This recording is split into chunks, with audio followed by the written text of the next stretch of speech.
Assalamualaikum warahmatullahi wabarakatuh.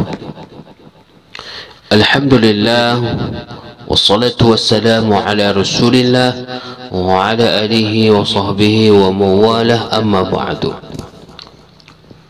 Hadirin kaum muslimin rahimakumullah, jumpa lagi pada hari yang berbahagia ini. Kita melihat lanjutan kajian kita, siapa orang-orang yang berhak menerima daging kurban. Apakah orang kaya berhak menerima daging kurban? Itu pertanyaannya. Untuk jawabannya, insya-Allah akan kita jawab di dalam kajian ini.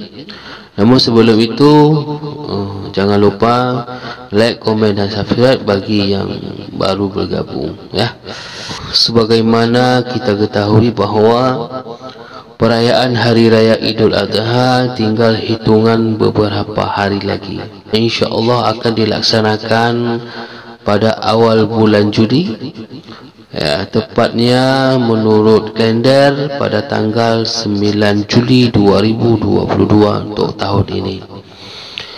Bagi yang telah merencanakan berkorban tahun ini, mungkin masih ada yang bertanya-tanya, siapa sajakah yang berhak menerima manfaat dari daging hewan kurban?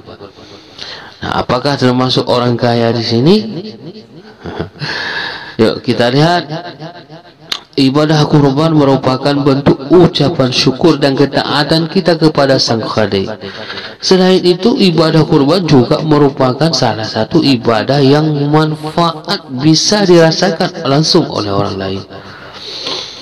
Nah, ada 3 kelompok orang yang berhak menerima daging kurban.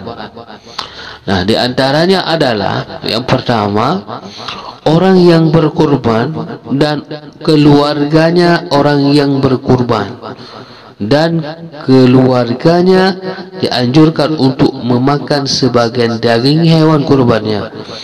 Hal ini dikarenakan Nabi SAW pernah memakan daging dari hewan kurbannya sendiri. Dalam hadis riwayat Imam Al-Baihaqi disebutkan, Rasulullah SAW ketika hari Idul Fitri tidak keluar dulu sebelum makan sesuatu. Ketika Idul Adha tidak makan sesuatu, sehingga beliau kembali ke rumah, beliau makan hati dari hewan kurbannya. Nah, hadirin rahimakumullah, sedangkan untuk ketentuan jatah maksimal yang boleh dikonsumsi oleh sahibul kurban, tidak ada ketentuan pasti yang disepakati oleh para ulama. Namun ulama Hanafiyah dan Hanabiyah menganjurkan agar tidak melebihi sepertiga dari daging hewan kurban. Mereka mengatakan agar hewan kurban dibagikan kepada orang yang berkurban, kerabat, teman dan tetangga sekitar, dan golongan fakir miskin. Rahimakumullah, yang kedua adalah teman, kerabat dan tetangga sekitar. Dalam kitab Al-Fiqhul Islami wa Adillatuhu disebutkan bahawa ulama Hanafiyah dan Hanabila menganjurkan agar sebagian daging hewan kurban dibagikan kepada teman, kerabat dan tetangga meskipun mereka orang kaya. Ini sudah disebut ini. Biarpun orang kaya, dan menghadiahkan sepertiga daging hewan kurban kepada kerabat dan teman-temannya meskipun mereka kaya. Nah, hadirin rahimakumullah, yang ketiga adalah golongan fakir dan miskin. Golongan fakir dan miskin berhak menerima daging hewan kurban. Hal ini dikarenakan Allah memerintahkan untuk memberikan makan kepada orang fakir miskin dari daging hewan kurban, sebagaimana difirmankan dalam Al-Quran surat Al-Hajj ayat 28 dan 36. Makanlah sebagian dari daging kurban dan berikanlah kepada orang fakir, Quran surat Al-Hajj ayat 28. Kemudian di ayat 36 yang artinya makalah sebagian dari daging kurban dan berikanlah kepada orang fakir yang tak minta-minta dan orang fakir yang minta-minta. Quran surat Al-Hajj ayat 36. Nah, hadirin rahimakumullah, dari dua ayat ini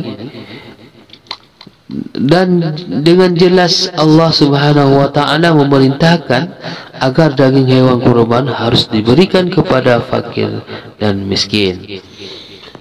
Nah, itu dia rahimakumullah, 3 kelompok orang yang berhak menerima daging hewan kurban. Jadi sudah siap berkurbankah kita tahun ini?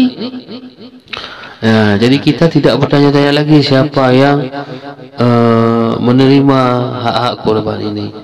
Nah, ketika sudah kita mengetahui, yuk amanahkan kurbanmu melalui panitia kurban dan lembaga-lembaga lainnya yang telah dipercayai oleh orang-orang dan dipercayai oleh semua khalayak ramai.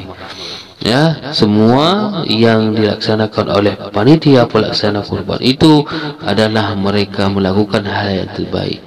Maka kerjasamalah dengan mereka jika kurban kita ini agar bisa terlaksana dengan sempurna, dan mereka juga adalah panitia yang mau bekerja sama dengan orang-orang yang berkurban untuk disalurkan kurbannya kepada orang-orang yang tepat, insyaAllah.